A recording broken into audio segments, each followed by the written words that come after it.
आज का question start करते हैं। क्वेश्चन में गिवन है कि हमारे पास एक अरे है जिसमें सिर्फ पॉजिटिव इंटीजर्स आ रहे हैं और हमें करना ये है कि अरे के एक पर्टिकुलर एलिमेंट को अगर आप लें, उसे क्या करना है कि उसके राइट में जितने एलिमेंट्स आ रहे हैं उसे उसके साथ कंपेयर करना है। फिर ये देखना है कि राइट में जितने एलिमेंट्स हैं वो कितने ऐसे एलिमेंट्स हैं जो इससे स्मॉलर है, ठीक है। और जितने स्मॉलर एलिमेंट्स आएंगे हमें उसका काउंट निकालना है और फिर उसे प्रिंट कराना है। और ये टास्क हमें अरे के सारे एलिमेंट्स के लिए करना है, ठीक है। लाइक एग्जाम्पल के थ्रू अगर समझे तो अगर किसी पर्टिकुलर एलिमेंट के लिए उसके राइट में 3 एलिमेंट्स ऐसे हैं जो उससे स्मॉलर है तो हमें प्रिंट कराना है 3, ठीक है। तो हमें यही करना है। तो सबसे पहले हम ये देख लेते हैं कि हमें इनपुट क्या क्या लेने हैं और कैसे लेने हैं। तो सबसे पहले गिवन है कि हमें नंबर ऑफ टेस्ट केसेस लेने होंगे, ठीक है। तो सबसे पहले यहाँ अपने प्रोग्राम में number of test cases pass करवाएंगे। उसके बाद जो टेस्ट केस का पहला लाइन होगा वो ये डिनोट करेगा कि अरे की साइज कितनी है, और जो टेस्ट केस का दूसरा लाइन होगा वो ये डिनोट करेगा कि अरे में एलिमेंट्स क्या क्या इंटर करवाए गए हैं। उसके बाद जो हमें आउटपुट में मिलेगा वो हर एलिमेंट का काउंट होगा कि उसके राइट में जितने स्मॉलर एलिमेंट्स हैं उसका, ठीक है। तो यही करवाना है हमें। इसे अच्छे से समझने के लिए हम एग्जाम्पल का यूज़ कर लेते हैं। तो एग्जाम्पल के थ्रू अगर हम समझें तो यहाँ पे सबसे पहले अगर यहाँ पे आप देखें तो नंबर ऑफ टेस्ट केसेस कितने लिए गए, नंबर ऑफ टेस्ट केसेस है 2। फिर पहला जो टेस्ट केस है इसमें अरे की साइज कितनी ली गई है तो वो 6 है, यानी कि 6 एलिमेंट्स हमें इंटर करवाने हैं। तो यहाँ पे जो एलिमेंट्स इंटर करवाए गए हैं वो है 4, 12, 1, 9, 0 एंड 3, ठीक है। और अगर आउटपुट में आप देखें तो आउटपुट में प्रिंटेड है 3, 4, 1, 2, 0 एंड 0। तो ये आउटपुट हमें कैसे मिला तो इसे समझते हैं। तो सबसे पहले जो एलिमेंट है हमारे अरे में वो है 4, और उसके जो राइट में एलिमेंट्स हैं वो है 12, 1, 9, 0 एंड 3। अब आपको ये चेक करना है कि कितने ऐसे एलिमेंट्स हैं राइट में जो 4 से स्मॉलर है। तो ऐसे 3 एलिमेंट है, पहला है 1, दूसरा है 0 और तीसरा है 3। तो 3 एलिमेंट्स हैं जो 4 से स्मॉलर है, इसे यहाँ पे आउटपुट में प्रिंट हुआ है 3 जो 4 के लिए है। इसी तरीके से अगर आप 12 के लिए चेक करें तो जो स्मॉलर एलिमेंट्स है 12 के राइट में वो होंगे 4, यानी कि 12 के राइट में नंबर ऑफ एलिमेंट्स भी 4 है और सारे के सारे इससे स्मॉलर है तो यहाँ पे प्रिंट होगा 4। फिर 1 के राइट में कितने एलिमेंट्स है, 3 एलिमेंट्स है, लेकिन 1 से जो स्मॉलर है वो सिर्फ 1 है, वो है 0। तो 1 के लिए यहाँ प्रिंट हुआ है 1। इसी तरीके से 9 के लिए 2, 0 के लिए 0 और 3 के लिए 0। 3 यहाँ पे लास्ट एलिमेंट है, ठीक है। तो 3 के कोई भी एलिमेंट जो हमारा अरे में होगा उसके जो लास्ट एलिमेंट होगा उसके राइट में तो कोई एलिमेंट नहीं होगा क्योंकि वो लास्ट है। तो लास्ट एलिमेंट के लिए हम बाय डिफॉल्ट 0 ही प्रिंट करवाएंगे, ठीक है। तो इसी तरीके से दूसरा टेस्ट केस है जिसमें अरे की साइज है 4 और उसमें एलिमेंट्स लिए गए हैं 1, 2, 3 एंड 4। तो अगर आप इसके लिए चेक करिए तो 1 के राइट में जो एलिमेंट्स है वो है 2, 3 एंड 4, लेकिन इससे जो स्मॉलर एलिमेंट्स है वो एक भी नहीं है, सब इससे ग्रेटर है। तो 1 के लिए प्रिंट होगा 0। इसी तरीके से 2 के लिए भी यही कंडीशन होगा, 2 से भी ग्रेटर कोई नहीं है तो सॉरी स्मॉलर कोई नहीं है तो 2 के लिए प्रिंट होगा 0। 3 के लिए भी 0 और 4 लास्ट एलिमेंट है तो उसके लिए बाय डिफॉल्ट हमें 0 प्रिंट करवाना है तो यहाँ पे आएगा 0, ठीक है।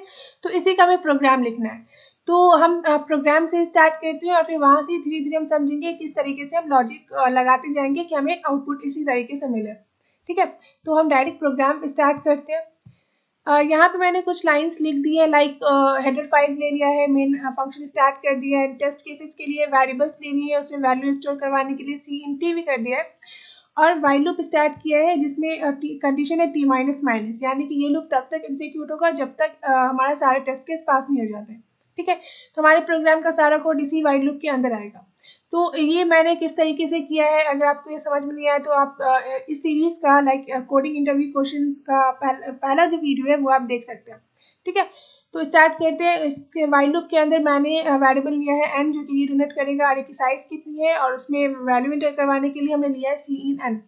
उसके बाद एक अरे बनाया है a जिसकी साइज होगी n, और उसमें एलिमेंट्स इंटर करवाने के लिए हमें लूप का यूज करना होगा, और लूप में हमने यूज किया है i वेरिएबल का, ठीक है। तो फॉर लूप का यूज करके हमने एलिमेंट भी इंटर करवा दी अरे में। तो यहाँ तक हमने सारा टास्क हमने परफॉर्म कर दिया। अब हमें क्या करना है, अब हमें अपना कोड लिखना स्टार्ट करना है कि हम कौन सा लॉजिक यूज करके हम अपना प्रोग्राम कंप्लीट करें कि हमें सही आउटपुट मिले, ठीक है। तो स्टार्ट करते हैं। तो अगर आप क्वेश्चन पे जाएं और वहाँ पे अगर आप देखें तो क्या था कि हर एलिमेंट को हमें क्या करना था, उसके राइट में जितने एलिमेंट्स आ रहे हैं उसके साथ कंपेयर करना था। ठीक है, यही करना था हमें। तो हम क्या करेंगे कि यहाँ पे हम दो लूप का यूज़ करेंगे। तो जो हमारा पहला लूप होगा वो एक पर्टिकुलर एलिमेंट को होल्ड करेगा। लाइक हमें किस एलिमेंट के लिए अपने कंडीशन को चेक करना है और उसे बाकी एलिमेंट के साथ कंपेयर करना है। लाइक जो हमारा पहला टेस्ट केस था उसमें फर्स्ट एलिमेंट था 4। तो वो क्या करेगा कि 4 के लिए पहले चेक करेगा, उसी तरीके से जब 4 के लिए कर लेगा तो फिर वो i प्लस प्लस होगा, फिर 12 के लिए चेक करेगा, इसी तरीके से i प्लस प्लस होता रहेगा। अगर हम i वेरिएबल के साथ उस लूप को यूज़ कर रहे हैं तो आप कोई भी वेरिएबल ले सकते हैं। ठीक है, और जो हमारा दूसरा फॉर लूप होगा वो क्या करेगा, वो आउटर फॉर लूप के अंदर आएगा। तो ठीक है, तो वो क्या करेगा कि वो जो हमने पर्टिकुलर एलिमेंट होल्ड करवाया है अपने आउटर फॉर लूप पे, वो उस एलिमेंट को बाकी सारे एलिमेंट यानी कि अरे के जो जितने रिमेनिंग एलिमेंट्स हैं राइट में, उसके साथ वो कंपेयर करेगा। ठीक है, और ये चेक करेगा कि कितने ऐसे एलिमेंट्स हैं जो उससे स्मॉलर है, यानी कि उस लूप के अंदर हमें एक कंडीशन का यूज करना होगा। ठीक है, और अगर ये कंडीशन सेटिस्फाई होगा तो हमें क्या करना होगा, काउंट प्लस प्लस करना होगा, यानी कि जितनी बार वो कंडीशन सेटिस्फाई होगा काउंट की वैल्यू 1 से इंक्रीज होगी। ठीक है, और हर एलिमेंट के लिए हमें काउंट को प्रिंट कराना होगा। तो स्टार्ट करते हैं इसे लिखना इस कोड को, तो कंटिन्यू करते हैं। तो सबसे पहले हम क्या करेंगे, आउटर फॉर लूप बनाएंगे, तो उसमें हम आई का यूज करेंगे। ठीक है, तो हम लिखेंगे for i is equal to 0, i less than n, i plus plus. ठीक है, फिर जो दूसरा फॉर लूप होगा वो आउटर फॉर लूप के अंदर आएगा और वो होगा किसके लिए, कंपैरिजन के लिए। तो उसमें जो हम वेरिएबल का यूज करेंगे वो होगा जे। तो उसके लिए हम एक वेरिएबल यहाँ पे बना लेते हैं जे नाम का। ठीक है, तो हम स्टार्ट करते हैं अपना इनर फॉर लूप। तो इसमें आएगा for j is equal to i plus 1। यहाँ पे हमने आई प्लस 1 क्यों लिया, क्योंकि हम कोई भी एलिमेंट अगर हम लेते हैं तो उस एलिमेंट को छोड़कर उसके राइट में जितने एलिमेंट्स हैं हमें उसके साथ कंपेयर करना है। ठीक है, तो इसी के लिए यहाँ पे हमने आई प्लस 1 लिया, और ये कहाँ तक जाएगा, जे लेस देन एन तक। ठीक है, जे लेस देन एन और जे प्लस प्लस होगा। अब यहाँ पे अगर आप देखें तो इसके अंदर फिर क्या आएगा, इस फॉर लूप के अंदर आएगा कंडीशन आएगा। तो उस कंडीशन के अकॉर्डिंग क्या होगा कि हमें चेक करना है कि कितने ऐसे एलिमेंट्स हैं जो उस एलिमेंट जो हमने पर्टिकुलर एलिमेंट अभी सेलेक्ट किया है, लाइक अभी जो 0th इंडेक्स पे है, i इक्वल टू 0 इंडेक्स पे जो एलिमेंट है वो बाकी कितने एलिमेंट्स से ग्रेटर है, या फिर कौन उसके राइट में कितने ऐसे एलिमेंट्स है जो उससे स्मॉलर है। ठीक है, इस तरीके से भी आप कह सकते हैं। तो इसमें हम कंडीशन जो लगाएंगे वो क्या होगा कि if array of I, ठीक है, if array of I is greater than array of J। आप array of I greater than array of J लिखे या फिर array of J smaller than array of I लिखे, दोनों कंडीशन का meaning same ही होगा। ठीक है, तो आपको जो बेटर लगता है आप उसका यूज करें। इस इफ कंडीशन के अंदर हम क्या, अगर ये कंडीशन सेटिस्फाई होगा तो क्या कराना होगा, हमें काउंट प्लस प्लस कराना होगा। तो उसके लिए हम एक वेरिएबल बना लेंगे, हम ऐसे ही तो काउंट प्लस प्लस नहीं लिख देंगे। ठीक है, तो उसके लिए हमें एक वेरिएबल बनाना होगा काउंट नाम का, उसे हम 0 से इनिशियलाइज करेंगे, यानी कि हमें उसे एक वैल्यू तो देनी होगी तभी तो वो प्लस प्लस होगा, यानी कहाँ से प्लस प्लस होगा। तो उसके लिए हमने काउंट को एक वैल्यू दे दिया 0।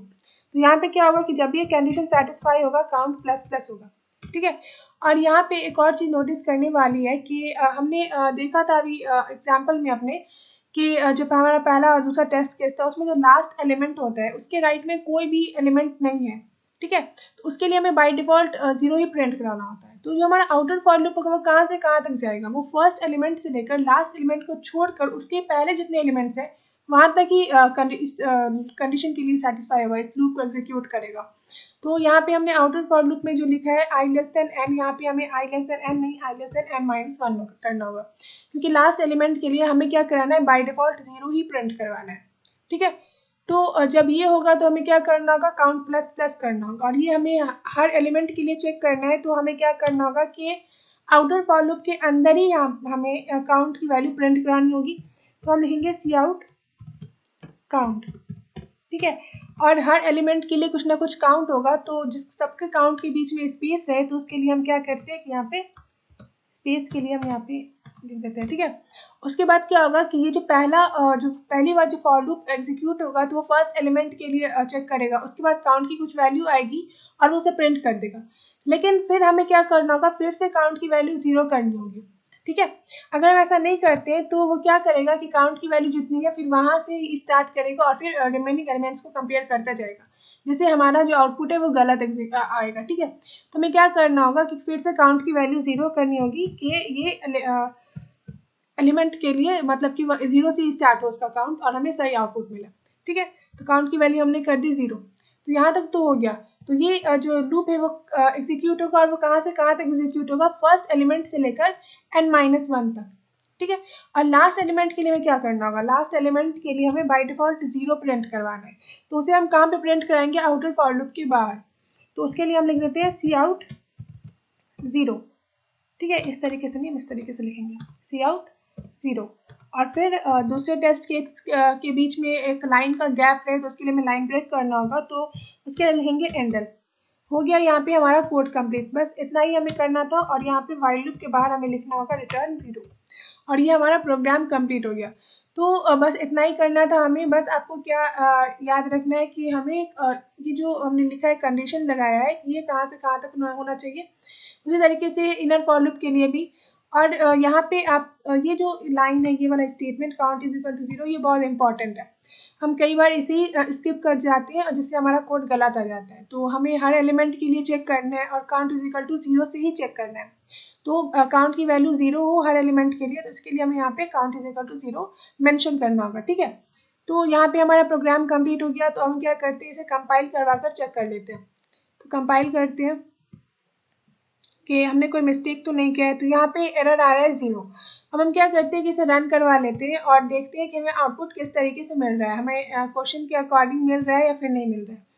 तो हम नंबर ऑफ टेस्ट केसेस हमने लिए 2। अब हम क्या करते हैं कि इसमें एलिमेंट्स इंटर करवाने से पहले हमें क्या करना होगा, अरे की साइज डिसाइड करनी है। तो ये होगा पहला टेस्ट केस के लिए। तो इसमें हम अरे की साइज ले लेते हैं, पहला एग्जाम्पल सेम ही रखते हैं। तो पहले में अरे की साइज थी 6, तो हमने लिया 6 और उसमें जो एलिमेंट्स थे वो थे 4, 12, उसके बाद क्या था, उसके बाद था 1, 9, 0 and 3, 1, 9, 0 and 3। तो हमने प्रेस किया एंटर। तो आप यहाँ पे देखिए हमें जो आउटपुट मिला है वो है 3, 4, 1, 2 and 00। तो ये बिल्कुल सेम आउटपुट है जैसा कि अभी हमने देखा था। ठीक है, तो इसका मतलब कि हमारा प्रोग्राम सही से रन हुआ है। तो हम दूसरे टेस्ट केस के लिए चेक कर लेते हैं। तो इसमें हम एलिमेंट्स लेते हैं 5, मतलब कि अरे की साइज है 5 और इसमें एलिमेंट्स इंटर करवा देते हैं। तो हम क्या करते हैं, इंटर करवाते हैं 5, 4, 3, 2 and 1। हमने इंटर प्रेस किया और यहाँ पे हमें आउटपुट मिला है 4, 3, 2, 1 and 0। तो आप इसे चेक कर लें कि हमें ये जो 4, 3, 2, 1 and 0 मिला है वो कैसे मिल रहा है, अगर जो आउटपुट है वो सही है या नहीं। ठीक है, तो अगर आप चेक करेंगे तो आपको समझ में भी आ जाएगा क्लियरली कि किस तरीके से हमें आउटपुट मिल रहा है। तो यही था आज का प्रोग्राम। इसी तरीके से इस प्रोग्राम को हम कंप्लीट कर सकते हैं, लिख सकते हैं। तो आज का वीडियो यहीं पे कंप्लीट होता है। अगर आपको वीडियो अच्छा लगा हो तो लाइक करिए, इसे शेयर ज़रूर करें, चैनल को सब्सक्राइब करें। ठीक है, और कोई भी डाउट होता है तो आप कमेंट करके पूछ सकते हैं। Thank you.